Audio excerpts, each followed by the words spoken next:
Hello মা, কি ছেলে দেখে বিয়া দিছো একটু বলো তো। জীবনে কোনো শখ আহ্লাদ স্বপ্ন কিছুই পূরণ করতে পারি না। একটা জিনিস খাইতে ইচ্ছা করলে তাও খাইতে পারি না, একটা ভালো জামা কাপড় তাও পরতে পারি না। কি হয়েছে, আবার ঝগড়া করছিস? কি হয়েছে মানে, কিছু একটা তার কাছে চাইলে নানা রকমের বাহানা দিয়ে অজুহাত দেখায়। আর আমার বান্ধবীদেরই দেখো, কত বড়লোক জায়গায় তাদের বিয়ে হইছে, আর তাদের স্বামীরা তাদেরকে কত দেশ বিদেশে ঘুরাইতে আছে। আর আমার স্বামীরা দেখো, 10টা দিনও তোমাদের বাড়িতে কোনো সময় নিয়ে গেছে আমার একা। তোরে কতবার বলছি না অন্যের জিনিস নিয়ে আফসোস করতে নেই, নিজের যা আছে তা নিয়ে খুশি থাকতে হয়। ওই আসছে মনে হয়, মা আমি রাখি। আজকে অফিসে অনেক কাজ ছিল, মাথাটা প্রচুর ধরছে, এক গ্লাস পানি দাও তো। কি এমন রাজকার্যটা করিয়া আইছো? সেই তো অফিস করিয়াই আইছো, আর আসি সাথে সাথে আমার কাছে পানি চাইতে আসো। প্রতিদিন তো একই কাজই করো, এই নিয়ে তো ঢং করার কি আছে?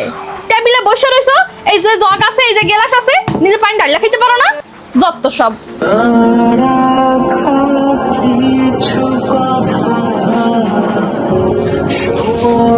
বলছিলাম কি, বাজার থেকে 2টা তাল নিয়ে আসছি। তুমি তো জানো আমার তাল অনেক পছন্দ, আর তোমার হাতের তালের পায়েস অনেক মজা হয়। যদি একটু বানিয়ে দিতা তাহলে মজা করে খেতাম। তুমি কি আমাকে বিয়ে করে হোটেলের মেসিয়ে নিয়ে আসছো নাকি চাকরানি নিয়ে আসছো? সকাল সন্ধ্যা তুমি আমার কাছে যেগুলো আবদার করবে সেগুলোই আমার রান্না করে খাওয়াতে হবে। আমি পারবো না কিছু তোমার জন্য এখন আর রান্না করতে। আর হ্যাঁ শোনো, আমি একটা অনলাইনে ড্রেস অর্ডার করছি, সেই ড্রেসটা কালকে দিয়ে যাবে, আর সেই ড্রেসটার দাম হচ্ছে 5,000 টাকা। তুমি কালকে সকালবেলা আমাকে 5,000 টাকা দিয়ে তারপর অফিসে যাবা, মনে থাকে জানো। কি বলো তুমি? তুমি তো জানো হাতে টাকা নেই, এর ভিতরে মাস শেষ হয়ে গেছে, কত কষ্ট করে চলতেছি। এর ভিতরে তুমি আমার ড্রেস অর্ডার দিছো, কই থেকে দিবে এতগুলো টাকা? বউয়ের শখ যদি পূরণই করতে না পারো তাহলে বিয়ে করেছিলে কেন? বিয়ে করার আগে কি মনে ছিল না যে একটা মেয়েকে বিয়ে করার পর তার যে অনেক সকালে থাকতে পারে সেগুলো তোমার পূরণ করতে হবে? তোমাকে বিয়ে করে আমার জীবনটাই শেষ, যত সব। কি রে, কেমন আছিস? আরে তুই কেমনি করে? আয় ভিতরে আয়। শোন, বেশি সময় নেই, আমি কিছু কথা বলার জন্য আসছি। বরের সাথে বিদেশে যাব তো, সেই জন্য ভাবলাম তোর সাথে শেষবারের জন্য দেখা করে আসি। তুই না তোর বাবার বাসায় একেবারে চলে আসছিলি?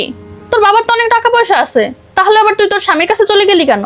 একটা মেয়ের বাবার যতই টাকা পয়সা থাকুক না কেন, তার স্বামী হচ্ছে সবকিছু। স্বামীর ঘর নিজের, স্বামীর টাকা পয়সা নিজের, বাবার যাই থাকুক না কেন ওটাতে মেয়েদের কিছু আসে যায় না। স্বামীর সাথে জেদ করে বাবার বাড়িতে গিয়ে বুঝতে পারলাম যে আমি কত বড় ভুল করেছি, স্বামীর সাথে জেদ করে স্বামীকে অবহেলা করে। একটা সত্যি কথা কি জানিস, মেয়েদের বিয়ে হবার পর মা বাবা চাইলেও তাকে নিজের কাছে রাখতে পারে না। স্বামীর সাথে জিদ করে যখন আমি আমার বাবার বাড়িতে গিয়েছি, তখন বাবার বাড়িতে গিয়েও একটা খাবার খেতে গেলে 10 বার চিন্তা করেছি, সবার কাছে জিজ্ঞাসা করে তারপর একটা খাবার খেতে হয়েছে। কিন্তু স্বামীর বাড়িতে বসে যখন যা ইচ্ছা তাই খেয়েছি, কখনো কাউকে কৈফিয়ত দিতে হয়নি। এই পৃথিবীতে স্বামী একমাত্র ব্যক্তি যে কিনা স্ত্রীকে সুখে রাখার জন্য দিন রাত পরিশ্রম করে।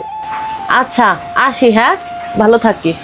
আচ্ছা ঠিক আছে, আবার আসিস কিন্তু তুই। আচ্ছা। আমি তো কখনোই আমার স্বামীকে মূল্য দেইনি। আমার স্বামীকে আমি সবসময়ই অবহেলা করেছি। তার সামর্থ্য অনুযায়ী নিজের চাহিদাগুলোকে পূরণ করার চেষ্টা করিনি। সামান্য একটু খাবারের আবদার করলেও তার সাথে কত খারাপ ব্যবহার করেছি। এই যে অফিস থেকে আসার পর তার সাথে দুর্ব্যবহার করি। আমি হিসাবে সম্মান দেওয়া তো দূরে থাক, একজন মানুষ হিসাবেও তার পরিস্থিতি কখনো বোঝার চেষ্টা করিনি। ছি, আমি এত খারাপ। ममता के आंचल में पला। এই না তোমার পানি। কি ব্যাপার, তোমার চুলটা তো ক্লান্ত লাগছে কেন? ওই না, আমি তো ঠিক আছি, অফিসে একটু কাজের চাপ ছিল তো এই জন্য, ওটা ব্যাপার না। এই নাও তোমার 5,000 টাকা। তুমি টাকা কত থেকে পেলে? বন্ধুদের কাছ থেকে ধার করছি। কেন? তুমি না বললা যে তোমার অনলাইনে ড্রেস আসবে, ড্রেস কিনবা, এই জন্য নাও। না না না, আমার এখন টাকা লাগবে না। আরে নাও, ধরো। না না না নাও নাও না নাও। না। এই নাও তোমার পছন্দের তালের পায়েস রান্না করছি। তুমি আবার কষ্ট করতে গেলা কেন? আরে না, কষ্টের কি আছে? তুমি না আমাকে ক্ষমা করে দাও। আমি না তোমার সাথে অনেক খারাপ ব্যবহার করেছি। আসলে তোমাকে স্বামী হিসাবে সেরকম ভাবে আমি কোনো মূল্যই দেই নাই। আর না না, আমি কিছু মনে করিনি। আমি যদি কিছু মনে করতাম তাহলে আমাদের স্বামী স্ত্রীর সম্পর্কটা নষ্ট হয়ে যেত। শোনো, তুমি না এই টাকাটা তোমার বন্ধুকে ফেরত দিয়ে আসো। আমার না এই টাকাটা লাগবে না। আমি না কখনোই চাই না যে তুমি আমার ছোটখাটো শখগুলো পূরণ করার জন্য অন্য কারো কাছে ছোট হও। তুমি একদিন দেখবা আমি এত টাকা ইনকাম করব, তখন তোমার সমস্ত শখগুলো পূরণ করব আমি। তোমার আর কোনো কষ্ট থাকবে না। না না, আমার না সকাল রাত কিছুই নেই। আমি চাই শুধু যেন তুমি এরকম ভাবে সারাটা জীবন আমার পাশে থাকো।